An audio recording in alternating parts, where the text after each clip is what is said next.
just like we see in Genesis 6 and also afterwards. And then in Genesis 3, which happens obviously before 6, and it says there's a bunch of people in this scene. There's the Most High God who's talking to Adam and Eve. And I know this sounds like sci-fi, but let's treat it like sci-fi. You have to for a moment. Okay? So God's there, Adam and Eve are there, and the fallen cherub, the snake, is there. And the Most High God goes, okay, here's the deal, and I'm paraphrasing, making it 21st century vernacular. Your seed is going to be at enmity, at war with the seed of the woman. Like, what? What do you mean? The serpent's seed is going to be at war with the seed of the woman. This sets up the rest of the Judeo-Christian Bible. So much so that the Antichrist, which will come upon the earth, will literally be the seed of the fallen one, will be the seed of Satan himself. So we see the seed thing all the way through Scripture. Why should we be surprised when we see the Nephilim in Genesis 6, when we see what's going on in Sodom and Gomorrah, when we see who's there in the Levant when Joshua and Caleb go in, and perhaps the diaspora of Nephilim tribes that leave the Levant and settle in different places like we have next to us, which is what we believe are the remnants of some of the Nephilim tribes, which are scattered throughout the planet, and now into modernity where we see the hybrid beings being created. This ties back into Scripture in ways that are just astounding, in my opinion. Roger Lear would try to get these implants analyzed, and he had a difficult time trying to, determine exactly what are they. They don't break. You can't cut into them. What do they look like to you? Again, a little piece of rice, you say, but what are they? Are they tracking devices? Are they mind manipulators? What do they do? This is where it ties back, in my opinion. This is where it ties back into the biblical narrative.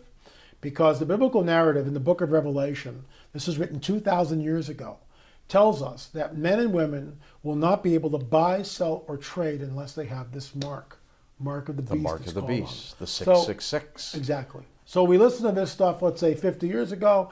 I have no idea what that is. It's probably allegory. Now we know that they've got the little RFID chips that will track them, but that's not what these implants are.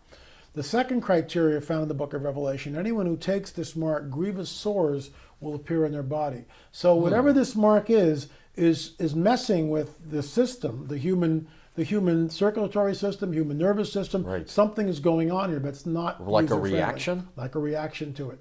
The third one, which is really bizarre, again, found in the book of Revelation. Third criteria is this, that anyone who takes the mark, okay, will not die in those days. They will seek death but not find it.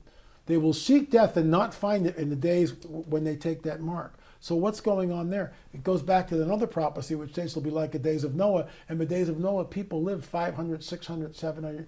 What if these chips that you'll get will be, and you take the chip and you live disease-free for 300, 400, 500 years, the line will be around the block. But the fourth one, which is bizarre, states that anyone who takes this mark winds up in the lake of fire. Wait a minute. Where's the grace and mercy? Right. There is none. There is none. And the only time we see grace and mercy withheld like this from the God of the Bible is when the Nephilim are factored into the equation. So I believe that these implants are the precursors, the harbingers of the implant, which is known as the mark of the beast, which will change the host's DNA. So you will no longer be human.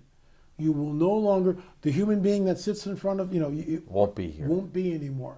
Yes, you'll live 500 years, but your humanness, what makes you human. That's scary, It is scary, and that's what I think it is. What is your website for people who want to track your work? www.lamarzulli.net. Better spell it. MARZ as in zebra, ULLI.net.